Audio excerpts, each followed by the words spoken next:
ਸਮੂਹ ਸੰਗਤ ਨੂੰ ਇਸ ਸਮਾਗਮ ਵਿੱਚ ਵੱਧ ਚੜ੍ਹ ਕੇ ਸ਼ਮੂਲੀਅਤ ਕਰਨ ਲਈ ਬੇਨਤੀ ਕੀਤੀ ਜਾਂਦੀ ਹੈ। ਵਧੇਰੇ ਜਾਣਕਾਰੀ ਲਈ ਤੁਸੀਂ ਹੇਠ ਦਿੱਤੇ ਨੰਬਰਾਂ ਤੇ ਸੰਪਰਕ ਕਰ ਸਕਦੇ ਹੋ।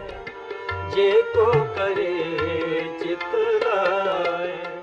ਵਾਹਿਗੁਰੂ ਜੀ ਕਾ ਖਾਲਸਾ, ਵਾਹਿਗੁਰੂ ਜੀ ਕੀ ਫਤਿਹ। ਗੱਤਕਾ ਅਖਾੜਾ ਸ਼ਹੀਦ ਬਾਬਾ ਅਜੀਤ ਸਿੰਘ ਜੀ ਨਿਊ ਜਰਸੀ ਪੇਸ਼ ਕਰਦੇ ਹਨ 5ਵੀਂ ਵਰ੍ਹੇਗੰਢ ਨਾਰਥ ਅਮਰੀਕਨ ਗੱਤਕਾ ਟੂਰਨਾਮੈਂਟ ਮੈਦਾਨੇ ਜੰਗ 2019 ਜੋ ਕਿ ਸਮੂਹ ਪ੍ਰਾਪਤ ਸੂਰਵੀਰ ਮਾਤਾਵਾਂ ਅਤੇ ਬੀਬੀਆਂ ਨੂੰ ਸਮਰਪਿਤ ਹੋਵੇਗਾ, ਜਿਸ ਦੇ ਵਿੱਚ $10,000 ਤੋਂ ਵੱਧ ਕੈਸ਼ ਇਨਾਮ ਤੇ ਪ੍ਰਾਈਜ਼ ਵੰਡੇ ਜਾਣਗੇ। ਇਹ ਮੁਕਾਬਲਾ 14 ਜੁਲਾਈ ਦਿਨ ਐਤਵਾਰ Gurdwara Sikh Cultural Society Richmond Hill New York ਵਿਖੇ ਹੋਏਗਾ। ਪੂਰੇ ਅਮਰੀਕਾ ਅਤੇ ਕੈਨੇਡਾ ਦੇ ਵੱਖ-ਵੱਖ ਸ਼ਹਿਰਾਂ ਤੋਂ ਖਿਡਾਰੀ ਪਹੁੰਚ ਰਹੇ ਹਨ। ਮੁਕਾਬਲੇ ਵਿੱਚ ਭਾਗ ਲੈਣ ਵਾਲੇ ਖਿਡਾਰੀਆਂ ਨੂੰ theyoung.org ਤੇ ਆਨਲਾਈਨ ਰਜਿਸਟ੍ਰੇਸ਼ਨ ਕਰਨੀ ਲਾਜ਼ਮੀ ਹੈ। ਰਜਿਸਟ੍ਰੇਸ਼ਨ ਡੈਡਲਾਈਨ 30 ਜੂਨ ਦੀ ਹੈ। ਸਰਬੱਤ ਸੰਗਤਾਂ ਦੇ ਚਰਨਾਂ ਵਿੱਚ ਬੇਨਤੀ ਹੈ ਕਿ ਗੱਤਕੇ ਮੁਕਾਬਲੇ ਵਿੱਚ ਪਹੁੰਚ ਕੇ ਵੱਧ ਚੜ੍ਹ ਕੇ ਹਾਜ਼ਰੀ ਭਰੋ ਅਤੇ ਖਿਡਾਰੀਆਂ ਦੇ ਜ਼ੋਰ ਵੇਖੋ ਜੀ। ਵਾਹਿਗੁਰੂ ਜੀ ਕਾ ਖਾਲਸਾ, ਵਾਹਿਗੁਰੂ ਜੀ ਕੀ ਫਤਿਹ।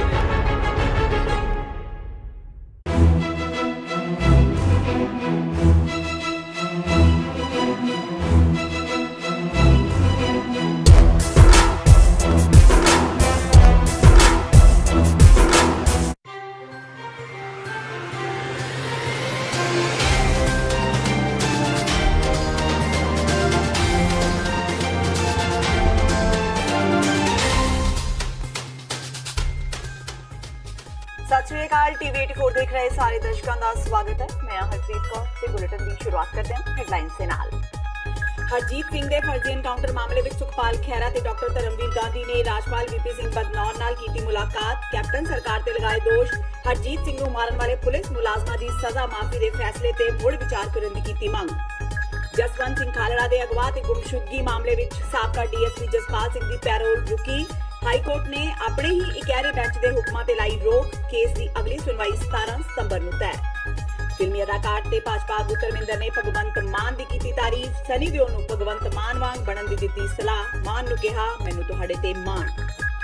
ਪੰਜਾਬ ਵਿੱਚ ਮਹਿੰਗੀ ਬਿਜਲੀ ਦੇ ਮੁੱਦੇ ਤੇ ਅਰਵਿੰਦ ਕੇਜਰੀਵਾਲ ਦੀ ਕੈਪਟਨ ਸਰਕਾਰ ਨੂੰ ਮਿੱਠੀ ਜਿਹੀ ਚਪੇੜ। ਕੇਜਰੀਵਾਲ ਨੇ ਟਵੀਟ ਕਰਕੇ ਕਿਹਾ, ਕੈਪਟਨ ਜੇ ਕਹਿਣ ਤਾਂ ਉਹ ਪੰਜਾਬ ਵਿੱਚ ਬਿਜਲੀ ਦੇ ਭਾਅ ਘਟਾ ਕੇ ਦਿਖਾਉਣ, ਜਦਕਿ ਅਕਾਲੀ ਦਲ ਨੇ ਲੁਧਿਆਣਾ ਵਿੱਚ ਬਿਜਲੀ ਦੇ ਮੀਟਰ ਗਲਾਂ ਵਿੱਚ ਪਾ ਕੈਪਟਨ ਸਰਕਾਰ ਨੂੰ ਪਾਈਆਂ ਲਾਂਤਾਂ। ਤੇ ਕੋਟਕਪੂਰਾ ਗੋਲੀकांड ਮਾਮਲੇ ਵਿੱਚ ਪੁਲਿਸ ਕਰਮੀ ਗੁਰਦੀਪ ਪੰਦੇ ਤੇ ਰਜਪਾਲ ਸਿੰਘ ਨੇ ਹਾਈ ਕੋਰਟ ਵਿੱਚ ਪਾਈ ਪਟੀਸ਼ਨ। ਆਪਣੇ ਆਪ ਨੂੰ ਬੇਗੁਨਾਹ ਹੋਣ ਦੀ ਕਹੀ ਗੱਲ। ਮਾਮਲੇ ਦੀ ਅਗਲੀ ਸੁਣਵਾਈ 8 ਜੁਲਾਈ ਨੂੰ ਤੈਅ। ਤੇ ਹੁਣ ਇਹਨਾਂ ਖਬਰਾਂ ਦਾ ਵਿਸਥਾਰ। ਸੁਖਪਾਲ ਸਿੰਘ ਖਹਿਰਾ ਤੇ ਸਾਬਕਾ ਐਮਪੀ ਡਾਕਟਰ ਧਰਮਵੀਰ ਗਾਂਧੀ ਦੀ ਅਗਵਾਈ ਵਿੱਚ ਵਿਰੋਧੀ ਆਗੂਆਂ ਦੇ ਇੱਕ ਵਫਦ ਨੇ ਪੰਜਾਬ ਦੇ ਗਵਰਨਰ ਵੀਪੀ ਸਿੰਘ ਬਦਨੌਰ ਨੂੰ ਇੱਕ ਮੈਮੋਰੰਡਮ ਸੌਂਪਿਆ ਤੇ ਮੰਗ ਕੀਤੀ ਕਿ ਲੁਧਿਆਣਾ ਜ਼ਿਲ੍ਹੇ ਦੇ ਪਿੰਡ ਸਹਾਰਨ ਮਾਜਰਾ ਦੇ ਹਰਜੀਤ ਸਿੰਘ ਦੇ ਫਰਜ਼ੀ ਮੁਕਾਬਲੇ ਦੇ ਮਾਮਲੇ ਵਿੱਚ ਪਟਿਆਲਾ ਦੀ ਸਪੈਸ਼ਲ ਸੀਬੀਆਈ ਕੋਰਟ ਵੱਲੋਂ ਸੁਣਾਈ ਗਈ ਉਮਰ ਕੈਦ ਦੀ ਸਜ਼ਾ ਭੁਗਤ ਰਹੇ 4 ਪੁਲਿਸ ਕਰਮੀਆਂ ਦੀ ਸਜ਼ਾ ਮਾਫੀ ਦੇ ਹੁਕਮ ਵਾਪਸ ਲਏ ਜਾਣ। ਰਾਜਪਾਲ ਨੂੰ ਮਿਲਣ ਤੋਂ ਬਾਅਦ ਪੱਤਰਕਾਰਾਂ ਨੂੰ ਖਹਿਰਾ ਨੇ ਕਿਹਾ ਕਿ ਉਹਨਾਂ ਨੇ ਗਵਰਨਰ ਨੂੰ ਕੇਸ ਦੇ ਅਸਲ ਤੱਥਾਂ ਤੋਂ ਜਾਣੂ ਕਰਵਾ ਦਿੱਤਾ ਹੈ ਤੇ ਕੇਸ ਫਾਈਲ ਮੁੜ ਵਿਚਾਰੇ ਜਾਣ ਦੀ ਮੰਗ ਕੀਤੀ ਹੈ। ਉਹਨਾਂ ਗਵਰਨਰ ਨੂੰ ਦੱਸਿਆ ਕਿ ਸਜ਼ਾ ਯਾਫਤਾ ਪੁਲਿਸ ਕਰਮੀਆਂ ਦੀ ਸਜ਼ਾ ਮਾਫ ਕੀਤੇ ਜਾਣ ਦਾ ਫੈਸਲਾ ਸੰਵਿਧਾਨ ਤੇ ਕਾਨੂੰਨ ਦੀ ਘੋਰ ਉਲੰਘਣਾ ਹੈ। ਪੰਜਾਬ ਦੇ ਮੁੱਖ ਮੰਤਰੀ ਕੈਪਟਨ ਅਮਰਿੰਦਰ ਸਿੰਘ ਨੇ ਪੰਜਾਬ ਦੇ ਰਾਜਪਾਲ ਤੇ ਯੂਟੀ ਚੰਡੀਗੜ੍ਹ ਦੇ ਪ੍ਰਸ਼ਾਸਕ ਵੀਪੀ ਸਿੰਘ ਬਦਨੌਰ ਨੂੰ ਮਿਲ ਕੇ ਚੰਡੀਗੜ੍ਹ ਦੇ ਸੈਕਟਰ 42 ਸਥਿਤ ਬੇਅੰਤ ਸਿੰਘ ਯਾਦਗਾਰ ਅਤੇ Chandigarh centre of performing and visual arts ਦੀ ਮੌਜੂਦਾ ਸਥਾਨ ਉੱਪਰ ਇੰਡੀਆ ਇੰਟਰਨੈਸ਼ਨਲ ਸੈਂਟਰ ਸਥਾਪਿਤ ਕਰਨ ਲਈ ਸਿਧਾਂਤਕ ਪ੍ਰਵਾਨਗੀ ਦੇ ਦਿੱਤੀ ਹੈ। ਕੈਪਟਨ ਅਮਰਿੰਦਰ ਸਿੰਘ ਨੇ ਕਿਹਾ ਕਿ ਉਹਨਾਂ ਦੀ ਸਰਕਾਰ ਤੇ ਪੰਜਾਬ ਦੇ ਸਾਬਕਾ ਮੁੱਖ ਮੰਤਰੀ ਜਿਨ੍ਹਾਂ ਨੂੰ 1995 ਵਿੱਚ ਇੱਕ ਕਾਰ ਬੰਬ ਧਮਾਕੇ ਦੌਰਾਨ ਉਡਾ ਦਿੱਤਾ ਗਿਆ ਸੀ ਦੇ ਪਰਿਵਾਰ ਨੂੰ ਇਸ ਪ੍ਰਸਤਾਵਿਤ ਸੈਂਟਰਾਂ ਬਾਰੇ ਕੋਈ ਵੀ ਇਤਰਾਜ਼ ਨਹੀਂ ਹੈ ਜੇ ਇਸ ਯਾਦਗਾਰ ਦੀ ਮਰਿਆਦਾ ਨੂੰ ਹਰ ਕੀਮਤ ਤੇ ਬਣਾਏ ਰੱਖਿਆ ਜਾਵੇ। ਇਹ ਪ੍ਰਸਤਾਵਿਤ ਸੈਂਟਰ ਦਿੱਲੀ ਦੇ IIC ਦੀ ਤਰਜ਼ ਤੇ ਵਿਕਸਿਤ ਕੀਤਾ ਜਾਵੇਗਾ। ਪੰਜਾਬ ਤੇ ਹਰਿਆਣਾ ਹਾਈ ਕੋਰਟ ਦੇ ਡਿਵੀਜ਼ਨ ਬੈਂਚ ਨੇ ਮਨੁੱਖੀ ਹੱਕਾਂ ਬਾਰੇ ਕਾਰਕੁਨ ਜਸਵੰਤ ਸਿੰਘ ਖਾਲੜਾ ਦੇ ਅਗਵਾ ਤੇ ਗੁੰਮਸ਼ੁਦਗੀ ਮਾਮਲੇ ਵਿੱਚ ਸਾਬਕਾ ਡੀਐਸਪੀ ਜਸਪਾਲ ਸਿੰਘ ਨੂੰ 6 ਮਹੀਨੇ ਪਹਿਲਾਂ ਪੈਰੋਲ ਤੇ ਰਿਹਾ ਕੀਤੇ ਜਾਣ ਸੰਬੰਧੀ ਆਪਣੇ ਹੀ ਇਕਹਿਰੇ ਬੈਂਚ ਦੇ ਹੁਕਮਾਂ ਉੱਤੇ ਰੋਕ ਲਗਾ ਦਿੱਤੀ ਹੈ। ਚੀਫ ਜਸਟਿਸ ਕ੍ਰਿਸ਼ਨਾ ਮੁਰਾਰੀ ਤੇ ਜਸਟਿਸ ਅਰੁਣ ਪੱਲੀ ਦੇ ਬੈਂਚ ਨੇ ਇਹ ਹਦਾਇਤਾਂ ਪਰਮਜੀਤ ਕੌਰ ਖਾਲੜਾ ਵੱਲੋਂ ਦਾਖਲ ਪਟੀਸ਼ਨ ਉੱਤੇ ਦਿੱਤੀਆਂ ਨੇ। ਕੇਸ ਦੀ ਅਗਲੀ ਸੁਣਵਾਈ 17 ਸਤੰਬਰ ਨੂੰ ਹੋਵੇਗੀ। ਸਾਬਕਾ ਡੀਐਸਪੀ ਜਸਪਾਲ ਸਿੰਘ ਨੂੰ ਅਕਾਲੀ ਦਲ ਦੇ ਮਨੁੱਖੀ ਹੱਕਾਂ ਬਾਰੇ ਵਿੰਗ ਦੇ ਜਨਰਲ ਸਕੱਤਰ ਜਸਵੰਤ ਸਿੰਘ ਖਾਲੜਾ ਦੇ ਅਗਵਾ ਤੇ ਗੁੰਮਸ਼ੁਦਗੀ ਮਾਮਲੇ ਵਿੱਚ ਵੱਖ-ਵੱਖ ਧਾਰਾਵਾਂ ਤਹਿਤ ਦੋਸ਼ੀ ਠਹਿਰਾਇਆ ਗਿਆ ਸੀ। ਕੇਸ ਦੀ ਜਾਂਚ ਸੀਬੀਆਈ ਨੇ ਕੀਤੀ ਸੀ। ਪਟਿਆਲਾ ਦੇ ਵਧੀਕ ਸੈਸ਼ਨ ਜੱਜ ਨੇ ਨਵੰਬਰ 2005 ਵਿੱਚ ਜਸਪਾਲ ਸਿੰਘ ਨੂੰ ਉਮਰ ਕੈਦ ਦੀ ਸਜ਼ਾ ਸੁਣਾਈ ਸੀ। ਜਸਪਾਲ ਸਿੰਘ ਨੇ ਸਮੇਂ ਤੋਂ ਪਹਿਲਾਂ ਰਿਹਾਈ ਸੰਬੰਧੀ ਅਪੀਲ ਸਰਕਾਰ ਵੱਲੋਂ ਬਕਾਇਆ ਰੱਖੇ ਜਾਣ ਖਿਲਾਫ ਹਾਈ ਕੋਰਟ ਦੇ ਇਕਹਿਰੇ ਬੈਂਚ ਵੱਲ ਰੁਖ ਕੀਤਾ ਸੀ। ਪੰਜਾਬ ਸਰਕਾਰ ਨੇ ਉਦੋਂ ਜਸਪਾਲ ਦੀ ਅਰਜ਼ੀ ਨੂੰ ਬਕਾਇਆ ਰੱਖਣ ਪਿੱਛੇ ਤਰਕ ਦਿੱਤਾ ਸੀ ਕਿ ਸੀਬੀਆਈ ਵੱਲੋਂ ਜਾਂਚ ਪੜਤਾਲ ਕੀਤੇ ਕੇਸਾਂ ਵਿੱਚ ਦੋਸ਼ੀ ਦੀ ਰਿਹਾਈ ਸੰਬੰਧੀ ਫੈਸਲੇ ਲਈ ਕੇਂਦਰ ਸਰਕਾਰ ਦੀ ਸਹਿਮਤੀ ਲਾਜ਼ਮੀ ਹੁੰਦੀ ਹੈ। ਸਰਕਾਰ ਨੇ ਲਾਜ਼ਮੀ ਪ੍ਰਵਾਨਗੀ ਦੀ ਅਣਹੋਂਦ ਵਿੱਚ 30 ਅਗਸਤ 2018 ਜਾਰੀ ਪੱਤਰ ਵਿੱਚ ਜਸਪਾਲ ਸਿੰਘ ਨੂੰ ਸਮੇਂ ਤੋਂ ਪਹਿਲਾਂ ਰਿਹਾ ਕਰਨ ਤੋਂ ਨਾ ਕਰ ਦਿੱਤੀ ਸੀ। ਹਾਈ ਕੋਰਟ ਦੇ ਇਕਹਿਰੇ ਬੈਂਚ ਨੇ ਮਗਰੋਂ ਕਿਹਾ ਸੀ ਕਿ ਜੇਕਰ ਸਾਬਕਾ ਡੀਐਸਪੀ ਦੀ ਰਿਹਾਈ ਸੰਬੰਧੀ 4 ਹਫ਼ਤਿਆਂ ਵਿੱਚ ਕੋਈ ਫੈਸਲਾ ਨਹੀਂ ਲਿਆ ਜਾਂਦਾ ਤਾਂ ਉਸ ਨੂੰ ਪੈਰੋਲ ਤੇ ਆਰਜ਼ੀ ਰਿਹਾਈ ਦੇ ਦਿੱਤੀ ਜਾਵੇ। ਕੋਟਕਪੂਰਾ ਗੋਲੀकांड ਮਾਮਲੇ ਵਿੱਚ ਪੁਲਿਸ ਕਰਮੀ ਆਪਣੇ ਬਚਾਅ ਵਿੱਚ ਉਤਰ ਆਏ ਨੇ, ਜਿਸ ਬਾਬਤ 2 ਪੁਲਿਸ ਅਫਸਰਾਂ ਨੇ ਹਾਈ ਕੋਰਟ ਦਾ ਰੁਖ ਕੀਤਾ ਹੈ। ਗੁਰਦੀਪ ਪੰਦੇਰ ਤੇ ਰਚਪਾਲ ਸਿੰਘ ਨੇ ਕੋਰਟ ਵਿੱਚ ਪਟੀਸ਼ਨ ਪਾਈ ਹੈ। ਪਟੀਸ਼ਨ ਵਿੱਚ ਉਹਨਾਂ ਕਿਹਾ ਕਿ ਲੋਕਾਂ ਖਿਲਾਫ ਦਰਜ ਐਫਆਈਆਰ ਤੇ ਕਾਰਵਾਈ ਨਹੀਂ ਹੋਈ ਤੇ ਨਾ ਹੀ ਪਥਰਾ ਕਰਨ ਵਾਲੇ ਲੋਕਾਂ ਤੇ ਐਫਆਈਆਰ ਦਰਜ ਹੋਈ ਸੀ। ਉਧਰ ਕੋਰਟ ਨੇ ਸਰਕਾਰ ਨੂੰ ਮਾਮਲੇ ਵਿੱਚ ਅਸਿਸਟ ਕਰਨ ਨੂੰ ਕਿਹਾ ਹੈ। ਦੋਵਾਂ ਪੁਲਿਸ ਮੁਲਾਜ਼ਮਾਂ ਨੇ ਆਪਣੇ ਖਿਲਾਫ ਦਰਜ ਐਫਆਈਆਰ ਨੂੰ ਵੀ ਚੁਣੌਤੀ ਦਿੱਤੀ ਹੈ। ਮਾਮਲੇ ਦੀ ਅਗਲੀ ਸੁਣਵਾਈ 8 ਜੁਲਾਈ ਨੂੰ ਹੋਵੇਗੀ।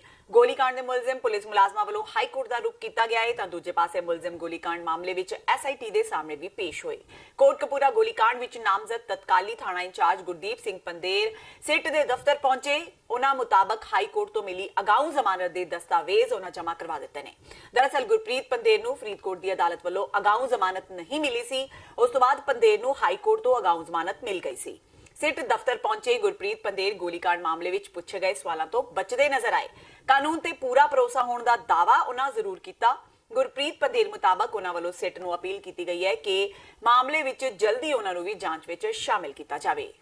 ਪੰਜਾਬ ਹੀ ਨਹੀਂ, ਦੇਸ਼ ਦੀ ਸਿਆਸਤ ਵਿੱਚ ਚਰਚਾ ਦਾ ਵਿਸ਼ਾ ਬਣੇ ਰਹਿਣ ਵਾਲੇ ਨਵਜੋਤ ਸਿੰਘ ਸਿੱਧੂ ਗਰਮੀਆਂ ਵਿੱਚ ਮਾਤਾ ਵੈਸ਼ਨੋ ਦੇਵੀ ਦੇ ਦਰਸ਼ਨਾਂ ਨੂੰ ਗਏ ਹੋਏ ਨੇ।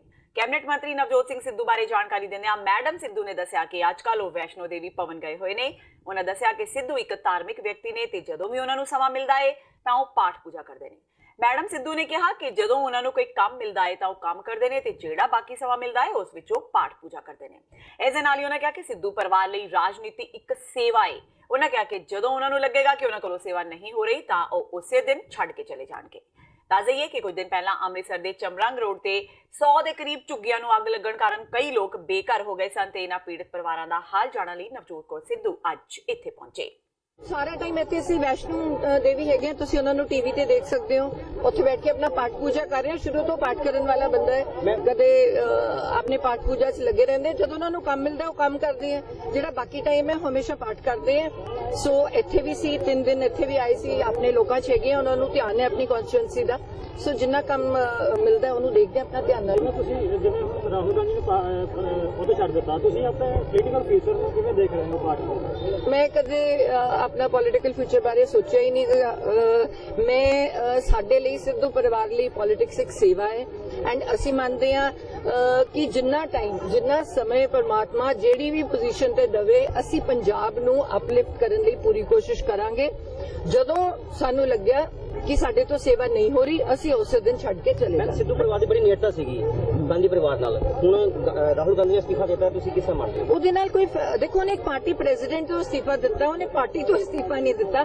ਐਂਡ ਉਹਨੇ ਇਹ ਵੀ ਕਿਹਾ ਕਿ ਪਾਰਟੀ ਪ੍ਰੈਜ਼ੀਡੈਂਟ ਕੋਈ ਹੋਰ ਸੀਨੀਅਰ ਬੰਦਾ ਬੈਠ ਕੇ ਜੇ ਉੱਥੇ ਦੇਖ ਲੇ ਪਾਰਟੀ ਲੈਵਲ ਤੇ ਜੋ ਮੈਂ ਪੜਿਆ ਸੀ ਕਿਸੇ ਅਖਬਾਰ 'ਚ ਕਿ ਮੈਂ ਪੂਰਾ ਭਾਰਤ ਦੇ ਵਿੱਚ ਕਾਰਜਕਰਤਾ ਨੂੰ ਮਿਲਣਾ ਚਾਹਨਾ ਤੇ ਪਾਰਟੀ ਨੂੰ ਸਟਰੈਂਥਨ ਕਰਨਾ ਚਾਹਨਾ ਤੇ ਉਹ ਵੀ ਬੜੀ ਜੇ ਉਹਦੀ ਉਹ ਸੋਚ ਹੈ ਤਾਂ ਅਸੀਂ ਉਹ ਸੋਚ ਦੇ ਨਾਲ ਹਾਂ। ਪਰ ਸੀਐਮ ਸਾਹਿਬ ਨਾਲ ਕੋਈ ਜ਼ਿਆਦਾ ਵਧੀਆ ਬਿਹਤਰ ਸੰਬੰਧ ਨਹੀਂ ਹੈਗੇ ਸਿੱਧੂ ਸਾਹਿਬ ਦੇ, ਉਸ ਬਾਰੇ ਕੀ ਕਹਿਣਾ ਚਾਹੁੰਦੇ ਹੋ? ਨਹੀਂ ਐਸੀ ਕੋਈ ਗੱਲ ਨਹੀਂ ਹੈ। ਗੱਲ ਹੁੰਦੀ ਤੇ ਉੱਪਰ ਚੱਲ ਜਾਂਦੇ ਸੀ ਰਾਹੁਲ ਗਾਂਧੀ ਕੋ, ਹੁਣ ਕਿਹਦੇ ਕੋ ਜਾਣਗੇ? ਦੇਖੋ ਰਾਹੁਲ ਗਾਂਧੀ ਉੱਥੇ ਹੀ ਹੈ, ਗਾਂਧੀ ਪਰਿਵਾਰ ਵੀ ਉੱਥੇ ਹੀ ਹੈ ਤੇ ਬਾਕੀ ਕਹਿਣ ਦੀਆਂ ਗੱਲਾਂ ਹੁੰਦੀਆਂ ਨੇ। ਜੇ ਕੋਈ ਡਿਫਰੈਂਸਸ ਹੁੰਦੇ ਆ ਉਹ ਆਪੇ ਸੌਟ ਆਊਟ ਵੀ ਹੋ ਜਾਂਦੇ ਆ, ਪਹਿਲਾਂ ਵੀ ਹੋਏ ਆ ਡਿਫਰੈਂਸਸ, ਬਾਅਦ ਚ ਵੀ ਹੋਏ ਆ। ਮੈਂ ਉਹਨੂੰ ਕੋਈ ਬਹੁਤ ਵੱਡਾ ਹੈਗਾ ਮੈਮ ਸਿੱਧੂ ਪਰਿਵਾਰ ਸਾਡਾ ਨਾ ਕੋਈ ਪੋਲੀਟੀਕਲ ਫਿਊਚਰ ਕਦੇ ਸੀਗਾ ਤੇ ਨਾ ਕਦੇ ਪੋਲੀਟੀਕਲ ਫਿਊਚਰ ਬਾਰੇ ਅਸੀਂ ਸੋਚਣਾ ਹੈ। ਸਾਡੇ ਲਈ ਮੈਂ ਪਹਿਲਾਂ ਹੀ ਕਹਿ ਰਹੀ ਹਾਂ ਪੋਲੀਟਿਕਸ ਸਿਰਫ ਇੱਕ ਸੇਵਾ ਹੈ। ਜਿੰਨੀ ਦੇਰ ਪਰਮਾਤਮਾ ਸਾਨੂੰ ਇਹਦੇ 'ਚ ਰੱਖੇਗਾ ਅਸੀਂ ਸੇਵਾ ਕਰਦੇ ਰਹਾਂਗੇ। ਪੋਲੀਟਿਕਸ ਨਹੀਂ ਵੀ ਰਹੇਗੀ ਤਾਂ ਵੀ ਅਸੀਂ ਸੇਵਾ ਕਰਦੇ ਰਹਾਂਗੇ। ਫਿਲਮੀ ਅਦਾਕਾਰ ਤੇ ਭਾਜਪਾ ਆਗੂ ਧਰਮਿੰਦਰ ਵੱਲੋਂ ਕੀਤੇ ਟਵੀਟ ਨੇ ਇੱਕ ਨਵੀਂ ਚਰਚਾ ਛੇੜ ਦਿੱਤੀ ਹੈ। ਧਰਮਿੰਦਰ ਨੇ ਆਪਣੇ ਬੇਟੇ ਸਨੀ ਦਿਓਲ ਨੂੰ ਲੈ ਕੇ ਇੱਕ ਟਵੀਟ ਕੀਤਾ ਹੈ ਜਿਸ ਵਿੱਚ ਉਹਨਾਂ ਸਨੀ ਦਿਓਲ ਨੂੰ ਸੰਗਰੂਰ ਤੋਂ ਆਮ ਆਦਮੀ ਪਾਰਟੀ ਦੇ ਐਮਪੀ ਭਗਵੰਤ ਮਾਨ ਕੋਲੋਂ ਕੁਝ ਸਿੱਖ ਲੈਣ ਦੀ ਸਲਾਹ ਦਿੱਤੀ ਹੈ, ਜਿਸ ਦੇ ਵਿਰੋਧੀ ਧਿਰ ਦੇ ਨੇਤਾ ਹਰਪਾਲ ਸਿੰਘ ਚੀਮਾ ਨੇ ਟਵੀਟ ਕਰਦਿਆਂ ਹੋਇਆਂ ਉਹਨਾਂ ਦਾ ਦਿਲੋਂ ਧੰਨਵਾਦ ਕੀਤਾ ਹੈ। ਉਹਨਾਂ ਅੱਗੇ ਲਿਖਿਆ ਕਿ ਪੰਜਾਬ ਨੂੰ ਆਪਣੇ ਸਰਜ਼ਮੀਨ ਨਾਲ ਪਿਆਰ ਕਰਨ ਵਾਲਿਆਂ ਦੀ ਜ਼ਰੂਰਤ ਹੈ। ਦਰਅਸਲ ਸਨੀ ਦੇ ਇੱਕ ਫੈਨ ਨੇ ਸਨੀ ਦੀ ਇੱਕ ਤਸਵੀਰ ਸ਼ੇਅਰ ਕੀਤੀ ਸੀ, ਜਿਸ ਤੇ ਕਮੈਂਟ ਕਰਦਿਆਂ ਧਰਮਿੰਦਰ ਨੇ ਲਿਖਿਆ, ਸਨੀ ਮੇਰੇ ਬੇਟੇ, ਸੰਗਰੂਰ ਤੋਂ ਸਾਂਸਦ ਮੇਰੇ ਬੇਟੇ ਵਰਗੇ ਹੀ ਭਗਵੰਤ ਮਾਨ ਤੋਂ ਕੁਝ ਸਿੱਖਣ ਦੀ ਕੋਸ਼ਿਸ਼ ਕਰੋ। ਭਾਰਤ ਮਾਂ ਦੀ ਸੇਵਾ ਲਈ ਕਿੰਨਾ ਬਲੀਦਾਨ ਦਿੱਤਾ। ਜਿਉਂਦੇ ਰਹੋ ਮਾਨ, ਮੈਨੂੰ ਬਹੁਤ ਮਾਣ ਹੈ ਤੁਹਾਡੇ ਤੇ। ਧਰਮਿੰਦਰ ਦੀ ਇਸ ਸਲਾਹ ਤੋਂ ਬਾਅਦ ਹਰ ਕੋਈ ਹੈਰਾਨ ਹੈ। ਜਿਸ ਫੈਨ ਦੀ ਫੋਟੋ ਤੇ ਧਰਮਿੰਦਰ ਨੇ ਕਮੈਂਟ ਕੀਤਾ ਸੀ ਉਹ ਤਾਂ ਬਾਗੋ ਬਾਗ ਹੋ ਗਿਆ। ਦੱਸ ਦਈਏ ਕਿ ਭਗਵੰਤ ਮਾਨ ਲੋਕ ਸਭਾ ਵਿੱਚ ਬੜੀ ਬੇਬਾਕੀ ਨਾਲ ਪੰਜਾਬ ਦੇ ਮੁੱਦੇ ਚੁੱਕ ਰਹੇ ਨੇ ਤੇ ਦੂਜੇ ਪਾਸੇ ਸਨੀ ਦਿਓਲ ਨੇ ਆਪਣੇ ਕੰਮਾਂ ਲਈ ਇੱਕ ਨੁਮਾਇੰਦਾ ਚੁਣ ਲਿਆ ਹੈ, ਜਿਸ ਕਰਕੇ ਉਹਨਾਂ ਨੂੰ ਲੋਕਾਂ ਦੇ ਵਿਰੋਧ ਦਾ ਸਾਹਮਣਾ ਕਰਨਾ ਪੈ ਰਿਹਾ ਹੈ, ਜਿਨ੍ਹਾਂ ਵਿੱਚ ਹੁਣ ਸਨੀ ਦੇ ਪਿਤਾ ਧਰਮਿੰਦਰ ਦਾ ਨਾਮ ਵੀ ਸ਼ਾਮਿਲ ਹੋ ਗਿਆ ਹੈ। ਤੇ ਹੁਣ ਵੇਲਾ ਹੋ ਗਿਆ ਬ੍ਰੇਕ ਦਾ। ਬਾਕੀ ਦੀਆਂ ਖਬਰਾਂ ਇਸ ਬ੍ਰੇਕ ਤੋਂ ਬਾਅਦ।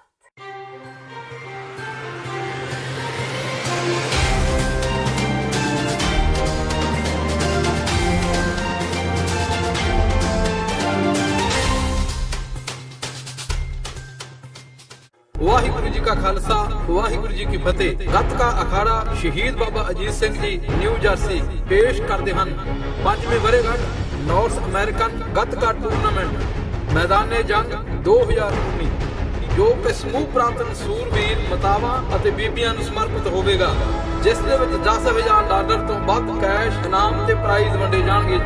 ਇਹ ਮੁਕਾਬਲਾ 14 ਜੁਲਾਈ ਦਿਨ ਐਤਵਾਰ Gurdwara Sikh Cultural Society Richmond Hill New York ਵਿਖੇ ਹੋਏਗਾ। ਪੂਰੇ ਅਮਰੀਕਾ ਅਤੇ ਕੈਨੇਡਾ ਦੇ ਵੱਖ-ਵੱਖ ਸ਼ਹਿਰਾਂ ਤੋਂ ਖਿਡਾਰੀ ਪਹੁੰਚ ਰਹੇ ਹਨ। ਮੁਕਾਬਲੇ ਵਿੱਚ ਭਾਗ ਲੈਣ ਵਾਲੇ ਖਿਡਾਰੀਆਂ ਨੂੰ theyoung.org ਤੇ ਆਨਲਾਈਨ ਰਜਿਸਟ੍ਰੇਸ਼ਨ ਕਰਨੀ ਲਾਜ਼ਮੀ ਹੈ। ਰਜਿਸਟ੍ਰੇਸ਼ਨ ਡੈਡਲਾਈਨ 30 ਜੂਨ ਦੀ ਹੈ। ਸਰਬੱਤ ਸੰਗਤਾਂ ਦੇ ਚਰਨਾਂ ਵਿੱਚ ਬੇਨਤੀ ਹੈ ਕਿ ਗੱਤਕੇ ਮੁਕਾਬਲੇ ਵਿੱਚ ਪਹੁੰਚ ਕੇ ਵੱਧ ਚੜ੍ਹ ਕੇ ਹਾਜ਼ਰੀ ਭਰੋ ਅਤੇ ਖਿਡਾਰੀਆਂ ਦੇ ਜ਼ੋਰ ਵੇਖੋ ਜੀ। ਵਾਹਿਗੁਰੂ ਜੀ ਕਾ ਖਾਲਸਾ ਵਾਹਿਗੁਰੂ ਜੀ ਕੀ ਫਤਿਹ।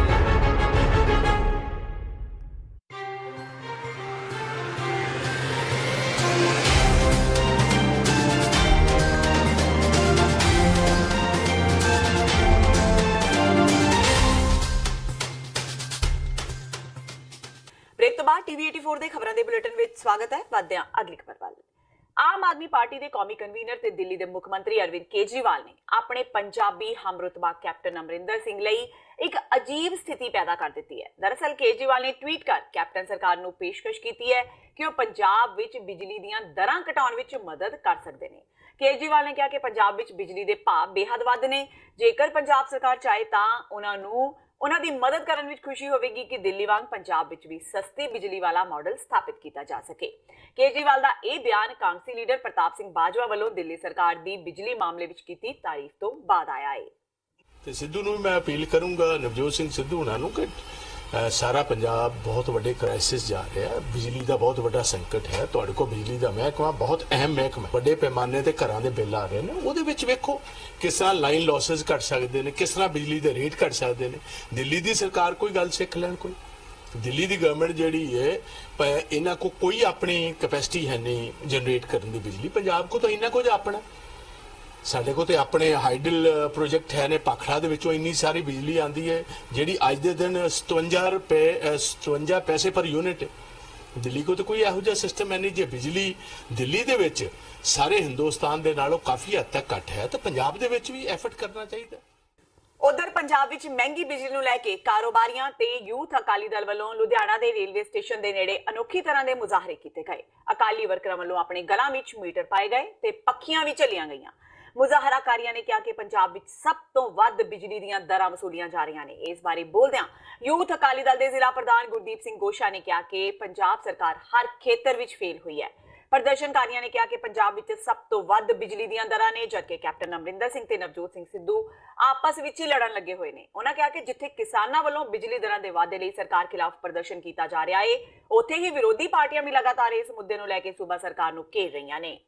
ਅੱਜ ਪੰਜਾਬ ਸਰਕਾਰ ਦਾ ਸਿਆਪਾ ਕਰਨ ਵਾਸਤੇ ਆਏ ਲੋਕ ਸਾਡੇ ਤੇ ਹੱਸ ਰਹੇ ਆ ਕਿ ਗਲੇ 'ਚ ਮੀਟਰ ਤੇ ਹੱਥਾਂ 'ਚ ਪੱਖੀਆਂ, ਕਿਉਂ ਕੈਪਟਨ ਸਾਹਿਬ ਨੇ ਸਾਨੂੰ ਹਾਸੋ ਹੀ ਨਹੀਂ ਸਥਿਤੀ ਫਸਾਤਾ, ਕਿਉਂਕਿ ਪੁਰਾਣਾ ਜ਼ਮਾਨਾ ਲਿਆਂਦਾ ਲਾਈਟ ਦੇ ਨਹੀਂ ਰਹੇ। ਜਿਹੜੀ ਅਕਾਲੀ ਭਾਰਤੀ ਜਨਤਾ ਪਾਰਟੀ ਵੇਲੇ ਲਾਈਟ ਸਰਪਲਸ ਸੀ, ਅੱਜ ਵਪਾਰੀ ਰੋ ਰਿਹਾ, ਯਾਦ ਕਰ ਰਿਹਾ ਪੁਰਾਣੀ ਸਰਕਾਰ ਨੂੰ, ਪਰ ਇਹਨਾਂ ਦੇ ਜੂ ਨਹੀਂ ਰੇਗਦੀ। ਅੱਜ ਇਹਨਾਂ ਨੂੰ ਜਗਾਉਣ ਵਾਸਤੇ ਆ ਗਲੇ 'ਚ ਮੀਟਰ ਪਾਏ। ਕਿਉਂ ਪੁਰਾਣੇ ਜ਼ਮਾਨੇ 'ਚ ਕਹਿੰਦੇ ਸੀ ਬੰਦੇ ਦੇ ਅੰਦਰੋਂ ਵੀ ਪਾਵਰ ਨਿਕਲਦੀ ਆ, ਵਿਗਿਆਨ ਵੀ ਕਹਿੰਦਾ ਬੰਦੇ ਦੇ ਅੰਦਰ ਪਾਵਰ ਨਿਕਲਦੀ ਆ।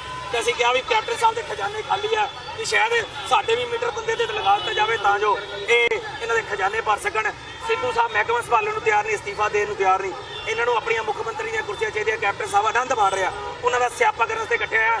ਤਦ ਤੱਕ ਸਿਆਪਾ ਕਰਦੇ ਰਹਿਣਗੇ ਜਦ ਤੱਕ ਸਾਨੂੰ ਇਹ ਬਿਜਲੀ ਸਸਤੀ ਨਹੀਂ ਦਿੰਦੇ। ਨਾਲ ਦੀਆਂ ਸਟੇਟਾਂ 'ਚ ਅੱਧੇ ਰੇਟ ਤੇ ਚੌਥੇ ਰੇਟ ਤੇ ਬਿਜਲੀ ਮਿਲ ਰਹੀ ਆ, ਪਰ ਪੰਜਾਬ ਸਰਕਾਰ ਤੋਂ ਨਿਕਲ ਕੇ ਬਿਜਲੀ ਧੱਕਾ ਕਰ ਰਹੀ। ਦੇਖੋ ਬਿਜਲੀ ਦੀ ਇੰਡਸਟਰੀ ਨੂੰ 5 ਰੁਪਏ ਯੂਨਿਟ ਗਿਆ ਸੀਗਾ, ਅਸੀਂ ਵੈਸੇ ਤਾਂ 2.5 ਰੁਪਏ ਬਾਹਰਲੇ ਸਟੇਟ ਚੱਲ ਰਹੇ ਸੀਗੇ ਨੇ 5 ਰੁਪਏ ਤਾਂ ਦੇਣ, ਪਰ ਸਰਕਾਰ ਧੱਕਾ ਕਰ ਰਹੀ ਹੈ। 5 ਰੁਪਏ ਦੀ ਜਗ੍ਹਾ ਤੇ 10 10.5 ਰੁਪਏ ਚੱਲ ਰਹੀ ਹੈ। ਪਹਿਲਾਂ 6 ਰੁਪਏ ਮਿਲ ਰਹੀ ਸੀਗੀ ਤੇ ਲੋਟਰੀ ਸਰਕਾਰ ਮੀਟਰ ਤਾਂ ਗਲੇ 'ਚ ਪਾਇਆ ਕਿ ਸਾਡੇ ਗਲੇ 'ਚ ਵੀ ਪੱਕੇ ਮੀਟਰ ਫਿੱਟ ਕਰ ਦਿਓ, ਤਾਰਾਂ ਲਾ ਦਿਓ ਤਾਂ ਜੋ ਜਿਹੜੀ ਬਿਜਲੀ ਨਿਕਲੂਗੀ ਉਹਦਾ ਵੀ ਮੀਟਰ ਲਾ ਦੇਣ, ਸਾਡੇ ਕੋਲ ਟੈਕਸ ਲੈ ਲੈਣ, ਪਰ ਸਾਨੂੰ ਖਰਾਬ ਨਾ ਕਰਨ, ਬੱਚੇ ਸਾਡੇ ਰੋਣ ਨਾ ਦੇਣ ਕਿਉਂਕਿ ਸਾਡੇ ਵਪਾਰ ਬੰਦ ਹੋਣ ਦਿਆ। ਲੁਧਿਆਣਾ ਵਿੱਚ ਕੁਝ ਨੌਜਵਾਨਾਂ ਵੱਲੋਂ ਤੇਜ਼ ਰਫ਼ਤਾਰ ਟ੍ਰੇਨ ਅੱਗੇ ਸਟੰਟ ਕਰਨ ਦੀਆਂ ਖਬਰਾਂ ਮੀਡੀਆ ਵਿੱਚ ਆਈਆਂ ਸਨ, ਜਿਸ ਤੋਂ ਬਾਅਦ ਆਰਪੀਐਫ ਨੇ ਇਸ ਮਾਮਲੇ ਸੰਬੰਧੀ 5 ਲੋਕਾਂ ਨੂੰ ਗ੍ਰਿਫਤਾਰ ਕੀਤਾ ਹੈ, ਜਿਨ੍ਹਾਂ ਤੇ ਰੇਲਵੇ ਐਕਟ ਤਹਿਤ ਕਾਰਵਾਈ ਕੀਤੀ ਜਾਵੇਗੀ। ਦਰਅਸਲ ਲੁਧਿਆਣਾ ਦੇ ਪੱਖੋਵਾਲ ਨੇੜਿਓਂ ਲੰਘ ਰਹੀ ਸਾਊਥ ਸਿਟੀ ਦੀ ਨਹਿਰ ਤੇ ਬਣੀ ਰੇਲਵੇ ਲਾਈਨ ਦੀ ਪੁਲੀ ਤੇ ਨੌਜਵਾਨ ਨਹਾਣ ਪਹੁੰਚ ਜਾਂਦੇ ਨੇ ਤੇ ਨਹਾਣ ਤੋਂ ਬਾਅਦ ਉੱਥੇ ਸਟੰਟ ਕਰਨ ਲੱਗ ਜਾਂਦੇ ਨੇ ਤੇ ਇਹ ਭੁੱਲ ਜਾਂਦੇ ਨੇ ਕਿ ਜ਼ਰਾ ਜਿੰਨੀ ਵੀ ਝੁੱਕ ਉਹਨਾਂ ਦੀ ਜਾਨ ਲੈ ਸਕਦੀ ਹੈ। ਨੌਜਵਾਨਾਂ ਕੋਲ ਜਦੋਂ ਅਚਾਨਕ ਤੇਜ਼ ਰਫ਼ਤਾਰ ਗੱਡੀ ਪਹੁੰਚਦੀ ਹੈ ਤਾਂ ਉਹ ਨਹਿਰਾਂ ਵਿੱਚ ਛਾਲਾ ਮਾਰ ਦਿੰਦੇ ਨੇ, ਜੋ ਕਿ ਕਿਸੇ खतरे तो खाली नहीं है। हम लोगों को इन्फॉर्मेशन लगी थी कि कुछ लड़के हैं जो गिल नहर पर स्टंट करते हैं और स्टंट में क्या है कि ये लोग रेलवे लाइन पे खड़े होते हैं और शर्त लगाते हैं कि जो ट्रेन निकलेगी उस चलती हुई ट्रेन को हाथ लगा करके जो कूदेगा वो शर्त जीतेगा। इस मामले में ये पैसे भी लगाते हैं और जब हमें ये सूचना मिली तब हम लोगों ने अपनी एक स्पेशल टीम बनाई और उस स्पेशल टीम को लीड किया हमारे सब इंस्पेक्टर हैं हरविंदर सिंह। और वो आज जब नहर पे गए तो उन्होंने देखा कि काफ़ी लोग जो करीब 20 से 25 साल की उम्र के लड़के थे, उसमें करीब 30 साल तक भी लड़के थे, वो रेलवे ट्रैक पे खड़े हुए और जब ट्रेन की इंतज़ार कर रहे थे और जब ट्रेन निकल रही थी बहुत तेज़ गति से तो वो उसको हाथ लगा करके नहर में कूदे। इन सभी को आज हमने 5 लोगों को पकड़ा है। जब इनसे पूछा तो इन्होंने हमें यही बताया कि हम लोग ऐसा स्टंट करते हैं कि हम लोगों की दबंगई चल सके, कि हम लोगों की बहादुरी के किस्से चारों तरफ हैं कि हम लोग इतना बहादुरी का काम करते हैं कि चलती ट्रेन पे हाथ लगा करके और हम ट्रेन पे कूदते हैं। अभी हम लोगों ने इनको अरेस्ट किया है और रेलवे एक्ट में इन लोगों के खिलाफ केस रजिस्टर किए हैं और भविष्य में इस प्रकार की घटना ना हो इसके लिए हम लोग एक अवेयरनेस प्रोग्राम चला रहे हैं, जिसमें हम इन लोगों को समझाएंगे कि ये बहुत ही जोखिम भरा खेल है। इसमें न केवल आपके चोट लग सकती है बल्कि आपकी जान भी जा सकती है। ट्रेन की चपेट में आने से बहुत नुकसान होता है और इसके अलावा अगर आप ट्रेन से बच गए और आपको तैरना नहीं आता है तो नहर में भी डूब सकते हैं। इस तरह की हम जागरूकता अभियान चला रहे हैं। ਪੰਜਾਬ ਤੇ ਹਰਿਆਣਾ ਹਾਈਕੋਰਟ ਦੇ ਹੁਕਮਾਂ ਦੇ ਚਲਦਿਆਂ ਅੱਜ ਸੰਗਰੂਰ ਲੁਧਿਆਣਾ ਮੁੱਖ ਮਾਰਗ ਤੇ ਸਥਿਤ ਸਥਾਨਕ ਸਿਵਲ ਹਸਪਤਾਲ ਦੇ ਸਾਹਮਣੇ ਦੁਕਾਨਦਾਰਾਂ ਵੱਲੋਂ ਕੀਤੇ ਨਾਜਾਇਜ਼ ਕਬਜ਼ਿਆਂ ਨੂੰ ਸਿਵਲ ਤੇ ਪੁਲਿਸ ਪ੍ਰਸ਼ਾਸਨ ਦੀ ਮੌਜੂਦਗੀ ਵਿੱਚ ਹਟਵਾਇਆ ਗਿਆ। ਕਾਰਜ ਸਾਧਕ ਅਫਸਰ ਸੰਗਰੂਰ ਰਾਕੇਸ਼ ਅਰੋੜਾ ਦੀ ਅਗਵਾਈ ਹੇਠ ਪੂਰੇ ਲਾਮ ਲਸ਼ਕਰ ਨਾਲ ਪਹੁੰਚੇ ਨਗਰ ਕੌਂਸਲ ਸੰਗਰੂਰ ਦੇ ਸੈਂਕੜੇ ਮੁਲਾਜ਼ਮਾਂ ਵੱਲੋਂ ਪੰਜਾਬ ਤੇ ਹਰਿਆਣਾ ਹਾਈਕੋਰਟ ਦੇ ਹੁਕਮਾਂ ਦਾ ਹਵਾਲਾ ਦਿੰਦਿਆਂ ਜੀਸੀਬੀ ਮਸ਼ੀਨ ਦੀ ਮਦਦ ਨਾਲ ਕੁਝ ਹੀ ਮਿੰਟਾਂ ਵਿੱਚ ਕਬਜ਼ੇ ਵਾਲੀਆਂ ਦੁਕਾਨਾਂ ਤਹਿਸ ਨਹਿਸ ਕਰ ਦਿੱਤੀਆਂ ਗਈਆਂ। इस मौके वड्डी गिनती विच पुलिस बल भी तैनात किया गया और जबरदस्ती कर मेरे पास, जबकि मेरी दुकान धक्का हो रहा है, सरेआम धक्का हो रहा है। मेरी 84 की दुकान है, मुझे अभी कह रहे नहीं है तुम उसमें। ये कब की बड़ी दुकान है, यहाँ जितने बैठे उन लोगों से पूछ लो पुरानों से। हाई कोर्ट में ईओ साहब ने बोला हाई कोर्ट के ऑर्डर है हमारे। हाँ जी, उसका उन्होंने लिखा था 95 एक्ट के अंदर, जो 95 एक्ट के बाद है ना उन पे कार्रवाई की जाएगी। लेकिन जब मैं 95 एक्ट के अंदर आती ही नहीं, मैं 1984 से बैठी हूँ, तो मैं कैसे इसमें डिमोलिश में होगी। मानयोग पंजाब हाई कोर्ट वालों रिट कंटैंप्ट नंबर 2036 ऑफ 2015 ਦੇ ਵਿੱਚ ਮਾਨਯੋਗ ਪੰਜਾਬ ਹਾਈ ਕੋਰਟ ਦੇ ਵਿੱਚ ਕੰਟੈਂਪਟ ਹੋਈ ਦਾਇਰ ਹੋਈ ਹੈ ਸੁਖਪਾਲ ਸਿੰਘ ਬਨਾਮ ਸਟੇਟ ਆਫ ਪੰਜਾਬ।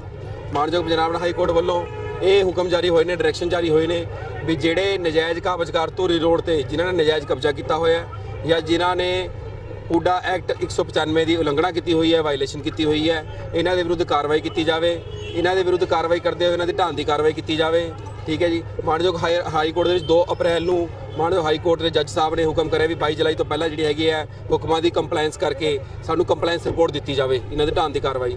ਉਸ ਕੇਸ ਦੇ ਵਿੱਚ ਸੰਗਰੂਰ ਦੀ ਜਿਹੜੀ ਬਰਨਸਤੂਰੀ ਰੋਡ ਹੈਗੀ ਹੈ, ਇਸ ਤੇ ਜਿਹੜਾ ਸਾਡਾ 2000 ਨਗਰ ਕੌਂਸਲ ਦਾ ਸਰਵੇ ਹੋਇਆ ਹੈ, ਇਹ ਮਾਣਯੋਗ ਕੋਰਟ ਨੂੰ ਜੋ ਅੱਗੇ ਪਹਿਲਾਂ ਦਿੱਤਾ ਦਿੱਤੀਆਂ ਹੋਈਆਂ, ਉਹਦੇ ਤਹਿਤ 104 ਦੇ ਤਕਰੀਬਨ ਵਾਇਲੇਸ਼ਨ ਹੈਗੀ ਹੈ, ਜਿਨ੍ਹਾਂ ਨੇ ਵਾਇਲੇਸ਼ਨ ਕੀਤੀ ਹੋਈ ਹੈ। ਉਹ ਜਿਹੜੀਆਂ 11 ਦੁਕਾਨਾਂ ਹੈਗੀਆਂ ਇਹਨਾਂ ਨੇ ਨਜਾਇਜ਼ ਕਬਜ਼ਾ ਕੀਤਾ ਹੋਇਆ ਸੀਗਾ, ਨਜਾਇਜ਼ ਕਬਜ਼ਾ ਕੀਤਾ ਸੀ। 11 ਦੁਕਾਨਦਾਰ ਇਹ ਰਿਸਪੋਂਡੈਂਟ ਵੀ ਹੈ, ਉਸ ਕੋਰਟ ਦੇ ਵਿੱਚ ਇਹ ਰਿਸਪੋਂਡੈਂਟ ਪਾਰਟੀ ਵੀ ਹੈ।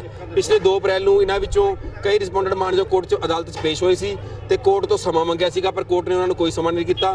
ਸਗੋਂ ਈਓ ਨੂੰ ਹਦਾਇਤ ਕੀਤੀ ਹੈ, ਡਾਇਰੈਕਸ਼ਨ ਦਿੱਤੀ ਹੈ ਵੀ 22 ਜੁਲਾਈ ਤੋਂ ਪਹਿਲਾਂ ਕੰਪਲਾਈਂਸ ਕਰਕੇ ਆਪ ਖੁਦ ਈਓ ਹਾਜ਼ਰ ਹੋਵੇ। ਠੀਕ ਹੈ, ਮਾਣਯੋਗ ਕੋਰਟ ਦੇ ਹੁਕਮਾਂ ਦੀ ਪਾਲਣਾ ਹੋ ਰਹੀ ਹੈ। ਨਸ਼ੇ ਦੀ ਓਵਰਡੋਜ਼ ਕਾਰਨ ਅੱਜ ਇੱਕ ਹੋਰ ਨੌਜਵਾਨ ਦੀ ਜਾਨ ਚਲੀ ਗਈ। ਹੁਸ਼ਿਆਰਪੁਰ ਦੇ ਮੁਹੱਲਾ ਸ਼ਿਵਾਲਿਕ ਐਨਕਲੇਵ ਦੇ ਵਾਰਡ ਨੰਬਰ 1 ਵਿੱਚ ਝਾੜੀਆਂ ਵਿੱਚੋਂ ਅੱਜ ਇੱਕ ਨੌਜਵਾਨ ਦੀ ਲਾਸ਼ ਬਰਾਮਦ ਹੋਈ। ਹਲਕੀ ਉਮਰ ਦੇ ਇਸ ਨੌਜਵਾਨ ਦੀ ਪਛਾਣ ਤਾਂ ਨਹੀਂ ਹੋ ਸਕੀ, ਪਰ ਮੁਹੱਲਾ ਵਾਸੀਆਂ ਮੁਤਾਬਕ ਉਹਨਾਂ ਉਕਤ ਨੌਜਵਾਨ ਨੂੰ ਬੀਤੇ ਕਈ ਦਿਨਾਂ ਤੋਂ ਇੱਥੇ ਘੁੰਮਦੇ ਦੇਖਿਆ ਸੀ ਤੇ ਅੱਜ ਸਵੇਰੇ ਇਹ ਝਾੜੀਆਂ ਵਿੱਚ ਮ੍ਰਿਤਕ ਪਾਇਆ ਗਿਆ। ਫਿਲਹਾਲ ਪੁਲਿਸ ਨੇ ਮਾਮਲਾ ਦਰਜ ਕਰ ਜਾਂਚ ਆਰੰਭ ਦਿੱਤੀ ਹੈ। ਸਰ ਸਵੇਰੇ ਫੋਨ ਆਇਆ ਸਾਨੂੰ ਸ਼ਿਵਾਲਿਕ ਐਨਕਲੇਵ ਤੋਂ ਤੇ ਇੱਕ ਡੈੱਡ ਬੋਡੀ ਪਈ ਇੱਥੇ। ਜਿੱਥੇ ਆ ਕੇ ਦੇਖਿਆ ਕਿ ਇੱਥੇ ਤੇ ਕੋਈ ਡੈੱਡ ਬੋਡੀ ਪਈ ਜਿਹਦੇ ਮੂੰਹ 'ਚ ਝੱਗ ਸੀਗੀ ਤੇ ਇੱਥੇ ਮੌਕੇ ਤੇ ਆ ਕੇ ਅਸੀਂ ਥਾਣੇ ਫੋਨ ਕੀਤਾ ਤੇ ਮੁਲਾਜ਼ਮ ਆਏ ਆ ਤੇ ਮੂੰਹ 'ਚ ਝੱਗ ਹੀ ਬਹੁਤ ਆ। ਹੁਣ ਅਣਪਛਾਤਾ ਬੰਦਾ ਹੈ, ਪਤਾ ਨਹੀਂ ਕੌਣ ਹੈ ਇਸ ਵਿਸ਼ੇ ਦੇ ਉੱਤੇ। ਤੇ ਇਹ ਬਹੁਤ ਕਹਿ ਸਕਦੇ ਆ ਵੀ ਇਸ ਇਲਾਕੇ ਵਾਸਤੇ ਮਾੜੀ ਗੱਲ ਹੈ ਵੀ ਇਸ ਕਹਿੰਦੇ ਲੋਕ ਜਿਹੜੇ ਸਿੱਟ ਕੇ ਜਾਂਦੇ ਪਏ ਆ, ਕੁਝ ਨਸ਼ਾ ਕਰਕੇ ਜਾਂਦੇ ਪਏ ਆ, ਇਹਨਾਂ ਨੂੰ ਚਾਹੀਦਾ ਥੋੜ੍ਹਾ ਜਿਹਾ ਵੀ ਇਹਦੀ ਤਹਿਕੀਕਾਤ ਕਰੋ ਕਿ ਇਹ ਬੰਦਾ ਕੌਣ ਹੈ ਤੇ ਜਿਹੜਾ ਇਹਦੀ ਬਣਦੀ ਡੈੱਡ ਬੋਡੀ ਉਹਦੇ ਵਾਰਸਾਂ ਦੇ ਵੱਲੋਂ ਕਰਾਈ ਜਾਂਦੀ। ਨਸ਼ੇੜੀ ਹੁੰਦੇ ਥੋੜ੍ਹੇ ਕਿਤੇ ਨਸ਼ੇੜੀ ਥੋੜ੍ਹੀ ਇੱਥੇ ਬਹੁਤ ਘੁੰਮਦੇ ਆ ਤੇ ਮੈਂ ਤੇ ਪ੍ਰਸ਼ਾਸਨ ਨੇ ਗੱਲ ਕਹਾਂਗਾ ਵੀ ਜਿਹੜੇ ਆਲੇ ਦੁਆਲੇ ਘੁੰਮਦੇ ਆ ਤੇ ਲੋਕਾਂ ਨੂੰ ਵੀ ਕਹੂੰਗਾ ਵੀ ਸਹਿਯੋਗ ਦੇਣ ਪ੍ਰਸ਼ਾਸਨ ਦਾ ਤੇ ਤਾਂ ਕਿ ਇਦਾਂ ਦੇ ਬੰਦੇ ਨੂੰ ਫੜ ਕੇ ਜਿਹੜਾ ਅਸੀਂ ਰੌਲਾਤ ਦੇ ਵਿੱਚ ਭੇਜੀਏ ਤੇ ਇੱਥੇ ਜਿਹੜਾ ਇਲਾਕੇ ਸੁੱਖ ਸ਼ਾਂਤੀ ਕੋ ਜਿਹੜਾ ਉਹ ਕਰੀਏ। ਤੇ ਇੱਕ ਸ਼ਿਵਾਲਿਕ ਐਨਕਲੇਵ ਦੇ ਵਿੱਚ ਜਿਹੜੀ ਆ ਕਿਸੇ ਨੌਜਵਾਨ ਦੀ ਡੈਡ ਬੋਡੀ ਪਈ ਆ ਤੇ ਇੱਥੇ ਪਹੁੰਚ ਕੇ ਦੇਖਿਆ ਕਿ ਇਹਦੀ ਉਮਰ ਕੋਈ ਹੈਗੀ ਆ 25 ਤੋਂ 30 ਸਾਲ ਦੇ ਕਰੀਬ ਆ ਤੇ ਇਹਦੇ ਮੂੰਹ ਦੇ ਵਿੱਚੋਂ ਝੱਗ ਨਿਕਲ ਰਹੀ ਆ ਔਰ ਇਹਦੀ ਬਾਂਹ ਦੇ ਉੱਤੇ ਕੁਨਾਲ ਲਿਖਿਆ ਹੋਇਆ ਵਾ। ਅਜੇ ਇਹਦੀ ਪਛਾਣ ਨਹੀਂ ਹੋਈ ਹੈਗੀ, ਡੈਡ ਬੋਡੀ ਅਸੀਂ ਸ਼ਨਾਖਤ ਕਰਾ ਰਹੇ ਹਾਂ ਜੀ ਤੇ ਇਸ ਤਰ੍ਹਾਂ ਲੱਗਦਾ ਕਿ ਜਿਸ ਤਰ੍ਹਾਂ ਨੇ ਕੋਈ ਜ਼ਹਿਰੀਲੀ ਚੀਜ਼ ਖਾਧੀ ਹੋਈ ਆ। ਬਾਕੀ ਪੋਸਟਮਾਰਟਮ ਕਰਾਵਾਂਗੇ, ਜੋ ਵੀ ਕਾਰਵਾਈ ਬਣਦੀ ਉਹਦੇ ਵਿੱਚ। ਕੋਈ ਨਸ਼ਾ ਤਾਂ ਨਹੀਂ ਸਰ ਕੀਤਾ? ਇਹ ਤਾਂ ਪੋਸਟਮਾਰਟਮ ਰਿਪੋਰਟ ਦੇ ਵਿੱਚ ਹੀ ਕਲੀਅਰ ਹੋਊਗਾ ਜੀ ਵੀ ਕਿਸ ਕਰਕੇ ਇਹਦੀ ਜਿਹੜੀ ਮੌਤ ਹੋਈ। ਬਠਿੰਡਾ ਦੇ ਹਲਕਾ ਗਿੱਦੜਬਾਹਾ ਵਿਖੇ ਲੋਕਾਂ ਦੇ ਘਰ ਵਿੱਚ ਲਾਰੈਂਸ ਬਿਸ਼ਨੋਈ ਗਰੁੱਪ ਦਾ ਨਾਮ ਲੈ ਕੇ ਧਮਕੀ ਭਰੇ ਪੱਤਰ ਸੁੱਟਣ ਵਾਲੇ ਵਿਅਕਤੀ ਨੂੰ ਪੁਲਿਸ ਨੇ ਗ੍ਰਿਫਤਾਰ ਕਰਨ ਵਿੱਚ ਸਫਲਤਾ ਹਾਸਲ ਕੀਤੀ ਹੈ। ਪੁਲਿਸ ਅਧਿਕਾਰੀਆਂ ਮੁਤਾਬਕ ਦੋਸ਼ੀ ਨੇ ਕੁਝ ਦਿਨ ਪਹਿਲਾਂ ਹੀ ਲੋਕਾਂ ਦੇ ਘਰਾਂ ਵਿੱਚ ਧਮਕੀ ਭਰੀਆਂ ਚਿੱਠੀਆਂ ਸੁੱਟ ਉਹਨਾਂ ਤੋਂ 50,000 ਰੁਪਏ ਦੀ ਮੰਗ ਕੀਤੀ ਸੀ। ਮੁਲਜ਼ਮ ਵੱਲੋਂ ਚਿੱਠੀਆਂ ਸੁੱਟਣ ਦੀ ਸਾਰੀ ਘਟਨਾ ਗਲੀਆਂ ਵਿੱਚ ਲੱਗੇ ਸੀਸੀਟੀਵੀ ਕੈਮਰਿਆਂ ਵਿੱਚ ਕੈਦ ਹੋ ਗਈ ਸੀ, ਜਿਸ ਦੇ ਆਧਾਰ ਤੇ ਪੁਲਿਸ ਨੇ ਇਸ ਮਾਮਲੇ ਦੀ ਕਾਰਵਾਈ ਕਰਦਿਆਂ ਮੁਲਜ਼ਮ ਨੂੰ ਕਾਬੂ ਕਰ ਲਿਆ ਹੈ। ਪੁਲਿਸ ਅਧਿਕਾਰੀਆਂ ਨੇ ਦੱਸਿਆ ਕਿ ਕਾਬੂ ਕੀਤੇ ਮੁਲਜ਼ਮ ਦੀ ਲੋਕਾਂ ਨਾਲ ਪੁਰਾਣੀ ਰੰਜਿਸ਼ ਚੱਲ ਰਹੀ ਸੀ, ਜਿਸ ਕਾਰਨ ਉਸਨੇ ਇਹ ਧਮਕੀ ਭਰੇ ਪੱਤਰ ਸੁੱਟੇ ਸਨ। ਦੱਸ ਦਈਏ ਕਿ ਘਰਾਂ ਵਿੱਚ ਧਮਕੀ ਭਰੇ ਪੱਤਰ ਸੁੱਟੇ ਜਾਣ ਕਾਰਨ ਲੋਕ ਦਹਿਸ਼ਤ ਵਿੱਚ ਸਨ। ਹੁਣ ਆਰੋਪੀ ਦੇ ਫੜੇ ਜਾਣ ਤੇ ਉਹਨਾਂ ਸੁੱਖ ਦਾ ਸਾਹ ਲਿਆ ਹੈ। ਪਤਾ ਹੀ ਨਹੀਂ, ਸਾਰਾ ਕੁਝ ਨਸ਼ੇ ਦੀ ਬਾਤ ਘਰ 'ਚ ਹੋਇਆ। ਨਹੀਂ ਉਹਦੇ ਨਾਲ ਤੇਰੀ ਕੀ ਦੁਸ਼ਮਣੀ ਸੀ? ਦੁਸ਼ਮਣੀ ਕੋਈ ਨਹੀਂ ਮੇਰੀ, ਕੋਈ ਕਿਸੇ ਨਾਲ ਕੋਈ ਦੁਸ਼ਮਣੀ ਨਹੀਂ ਮੇਰੀ। ਸਾਰਾ ਕੁਝ ਜਿੰਨਾ ਵੀ ਕੁਝ ਹੋਇਆ ਨਸ਼ੇ ਦੀ ਬਾਤ ਘਰ 'ਚ ਹੋਇਆ ਸਾਰਾ ਕੁਝ। ਮੈਨੂੰ ਕੁਝ ਵੀ ਨਹੀਂ ਪਤਾ। ਉਧਰ ਕੀ ਨਸ਼ਾ ਕੀਤਾ ਸੀ ਤੁਹਾਡੇ? ਉੱਤੇ ਮੇਰਾ ਚਿੱਟਾ ਲੱਗਿਆ ਸੀ ਗੋਲੇ ਦਾ। ਚਿੱਟਾ ਕਿੱਥੋਂ ਲੈ ਕੇ ਆਉਂਦੇ ਤੁਸੀਂ? ਹਾਂਜੀ, ਚਿੱਟਾ ਕਿੱਥੋਂ ਲੈ ਕੇ ਆਉਂਦੇ ਜੇ ਚਿੱਟਾ ਤੁਹਾਨੂੰ ਲੱਗਿਆ? ਚਿੱਟਾ ਸਾਰੇ ਕਿਤੇ ਹੀ ਮਿਲਦਾ ਜਿੱਥੋਂ ਮਰਜ਼ੀ। ਕਿਸੇ ਬੰਦੇ ਨੇ ਤੈਨੂੰ ਫੋਨ ਕਰਕੇ ਪੈਸੇ ਦੇਣ ਪਿੱਛੇ ਵੀ ਬੁਲਾਇਆ? ਕਿਸੇ ਬੰਦੇ ਨੇ ਨਹੀਂ ਬੁਲਾਇਆ। ਜਿਹੜੇ ਨੰਬਰ ਦਿੱਤੇ ਸੀ ਉਹ ਕਿਉਂ ਲਿਖੇ ਸੀਗੇ? ਉਹ ਮੇਰੇ ਮੋਬਾਈਲ 'ਚ ਹੀ ਸੀਗੇ। ਜਾਣਦਾ ਸੀ ਤੂੰ ਉਹਨਾਂ ਬੰਦਿਆਂ ਨੂੰ ਜਿਨ੍ਹਾਂ ਦੇ? ਬੰਦੇ ਨੂੰ ਨਹੀਂ ਜਾਣਦਾ। ਕਰਨਾਟਕਾ ਵਾਲੇ ਦਾ ਜਿਹੜਾ ਨੰਬਰ ਲਿਖਿਆ ਸੀ ਉਹ ਕਿਵੇਂ ਸੀ ਤੇਰੇ ਮੋਬਾਈਲ 'ਚ? ਉਹ ਪਤਾ ਨਹੀਂ ਕਿਵੇਂ ਆਇਆ ਕਿਵੇਂ ਨਹੀਂ, ਮੈਨੂੰ ਕੁਝ ਵੀ ਨਹੀਂ ਪਤਾ। ਉਹ ਮੋਬਾਈਲ ਜਿਹੜਾ ਹੋਰ ਵਾਲੇ ਗੈਂਗ ਦਾ ਨਾਂ ਲਿਖਿਆ ਸੀ ਉਹ ਕਿੱਥੋਂ ਲਿਖਿਆ? ਉਹ ਦਿਮਾਗ 'ਚ ਇਹਦਾ ਕੁਛ ਆਇਆ ਹੀ, ਸਾਰਾ ਕੁਛ ਆਇਆ। ਬਠਿੰਡਾ ਦੀ ਬੇੜ ਤਲਾਬ ਬਸਤੀ ਵਿੱਚ ਕੀਤੇ ਗਏ ਨੌਜਵਾਨ ਦੇ ਕਤਲ ਦੀ ਗੁੱਥੀ ਸੁਲਝਾਉਂਦਿਆਂ ਪੁਲਿਸ ਨੇ 3 ਨੌਜਵਾਨਾਂ ਨੂੰ ਕਾਬੂ ਕਰਕੇ ਉਹਨਾਂ ਕੋਲੋਂ ਕਤਲ ਲਈ ਵਰਤੇ ਗਏ ਹਥਿਆਰ ਬਰਾਮਦ ਕਰ ਲਏ ਨੇ। ਥਾਣਾ ਸਦਰ ਤੇ CIA 2 ਦੀ ਪੁਲਿਸ ਨੇ ਇਸ ਕਾਰਵਾਈ ਨੂੰ ਉਸ ਸਮੇਂ ਅੰਜਾਮ ਦਿੱਤਾ ਜਦ ਉਕਤ 3 ਨੌਜਵਾਨ ਭੱਜਣ ਦੀ ਤਿਆਰੀ ਵਿੱਚ ਸਨ। ਫੜੇ ਗਏ ਨੌਜਵਾਨਾਂ ਦੀ ਸ਼ਨਾਖਤ ਰਵੀ ਉਰਫ ਟਿੱਬੂ, ਵਿੱਕੀ ਤੇ ਸੰਦੀਪ ਸਿੰਘ ਵਾਸੀ ਬਸਤੀ ਨੰਬਰ 2 ਬੀੜ ਤਲਾਬ ਵਜੋਂ ਹੋਈ ਹੈ। ਉਕਤ ਨੌਜਵਾਨਾਂ ਨੇ ਬਸਤੀ ਬੀੜ ਤਲਾਬ ਦੇ ਹੀ ਰਹਿਣ ਵਾਲੇ ਮਨੀ ਸਿੰਘ ਉਰਫ ਮੋਂਟੂ ਨਾਮ ਦੇ ਨੌਜਵਾਨ ਦਾ ਕਤਲ ਇਸ ਲਈ ਕਰ ਦਿੱਤਾ ਸੀ ਕਿ ਮਨੀ ਦੇ ਇੱਕ ਲੜਕੀ ਨਾਲ ਪ੍ਰੇਮ ਸੰਬੰਧ ਚੱਲ ਰਹੇ ਸਨ। ਉਕਤ ਲੜਕੀ ਕਥਿਤ ਦੋਸ਼ੀ ਰਵੀ ਦੀ ਨਜ਼ਦੀਕੀ ਰਿਸ਼ਤੇਦਾਰ ਸੀ। ਦੱਸਣਯੋਗ ਹੈ ਕਿ ਰਵੀ ਸਿੰਘ 11ਵੀਂ ਕਲਾਸ ਦਾ ਵਿਦਿਆਰਥੀ ਹੈ ਤੇ ਵਿੱਕੀ 10ਵੀਂ ਕਲਾਸ ਦੀ ਪੜ੍ਹਾਈ ਕਰ ਰਿਹਾ ਹੈ। ਸੰਦੀਪ ਫਲੈਕਸ ਬੋਰਡ ਬਣਾਉਣ ਵਾਲੀ ਇੱਕ ਦੁਕਾਨ ਤੇ ਲੱਗਾ ਹੋਇਆ ਹੈ। ਤੇ ਇਹ ਸਨ ਹੁਣ ਤੱਕ ਦੀਆਂ ਖਬਰਾਂ। ਜਾਂਦੇ ਜਾਂਦੇ ਇੱਕ ਵਾਰ ਫੇਰ ਨਜ਼ਰ ਮਾਰਦੇ ਹਾਂ ਮੁੱਖ ਖਬਰਾਂ ਤੇ। ਹਰਜੀਤ ਸਿੰਘ ਦੇ ਫਰਜ਼ੀ ਐਨਕਾਊਂਟਰ ਮਾਮਲੇ ਵਿੱਚ ਸੁਖਪਾਲ ਖਹਿਰਾ ਤੇ ਡਾਕਟਰ ਧਰਮਵੀਰ ਗਾਂਧੀ ਨੇ ਰਾਜਪਾਲ ਵੀਪੀ ਸਿੰਘ ਬਦਨੌਰ ਨਾਲ ਕੀਤੀ ਮੁਲਾਕਾਤ। ਕੈਪਟਨ ਸਰਕਾਰ ਤੇ ਲਗਾਏ ਦੋਸ਼।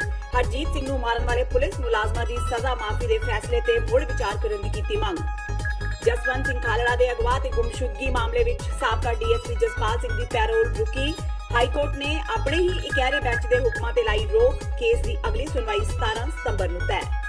ਫਿਲਮੀ ਅਦਾਕਾਰ ਤੇ ਭਾਜਪਾ ਆਗੂ ਧਰਮਿੰਦਰ ਨੇ ਭਗਵੰਤ ਮਾਨ ਦੀ ਕੀਤੀ ਤਾਰੀਫ। ਸਨੀ ਦਿਓਲ ਨੂੰ ਭਗਵੰਤ ਮਾਨ ਵਾਂਗ ਬਣਨ ਦੀ ਦਿੱਤੀ ਸਲਾਹ। ਮਾਨ ਨੂੰ ਕਿਹਾ, ਮੈਨੂੰ ਤੁਹਾਡੇ ਤੇ ਮਾਣ। ਪੰਜਾਬ ਵਿੱਚ ਮਹਿੰਗੀ ਬਿਜਲੀ ਦੇ ਮੁੱਦੇ ਤੇ ਅਰਵਿੰਦ ਕੇਜਰੀਵਾਲ ਦੀ ਕੈਪਟਨ ਸਰਕਾਰ ਨੂੰ ਮਿੱਠੀ ਜਿਹੀ ਚਪੇੜ। ਕੇਜਰੀਵਾਲ ਨੇ ਟਵੀਟ ਕਰਕੇ ਕਿਹਾ, ਕੈਪਟਨ ਜੇ ਕਹਿਣ ਤਾਂ ਉਹ ਪੰਜਾਬ ਵਿੱਚ ਬਿਜਲੀ ਦੇ ਭਾਅ ਘਟਾ ਕੇ ਦਿਖਾਉਣ, ਜਦਕਿ ਅਕਾਲੀ ਦਲ ਨੇ ਲੁਧਿਆਣਾ ਵਿੱਚ ਬਿਜਲੀ ਦੇ ਮੀਟਰ ਗਲਾਂ ਵਿੱਚ ਪਾ ਕੈਪਟਨ ਸਰਕਾਰ ਨੂੰ ਪਾਈਆਂ ਲਾਂਤਾਂ। ਤੇ ਕੋਟਕਪੂਰਾ ਗੋਲੀकांड ਮਾਮਲੇ ਵਿੱਚ ਪੁਲਿਸ ਕਰਮੀ ਗੁਰਦੀਪ ਪੰਦੇਰ ਤੇ ਰਜਪਾਲ ਸਿੰਘ ਨੇ ਹਾਈ ਕੋਰਟ ਵਿੱਚ ਪਾਈ ਪਟੀਸ਼ਨ। ਆਪਣੇ ਆਪ ਨੂੰ ਬੇਗੁਨਾਹ ਹੋਣ ਦੀ ਕਹੀ ਗੱਲ। ਮਾਮਲੇ ਦੀ ਅਗਲੀ ਸੁਣਵਾਈ 8 ਜੁਲਾਈ ਨੂੰ ਤੈਅ। ਇਸ ਦੇ ਨਾਲ ਹੀ TV 84 ਦਾ ਖਬਰਾਂ ਦਾ ਇਹ ਬੁਲੇਟਿਨ ਖਤਮ ਹੁੰਦਾ ਹੈ। ਮੈਨੂੰ ਹਰਪ੍ਰੀਤ ਕੌਰ ਨੂੰ ਦਿਓ ਇਜਾਜ਼ਤ। ਸਤਿ ਸ਼੍ਰੀ ਅਕਾਲ।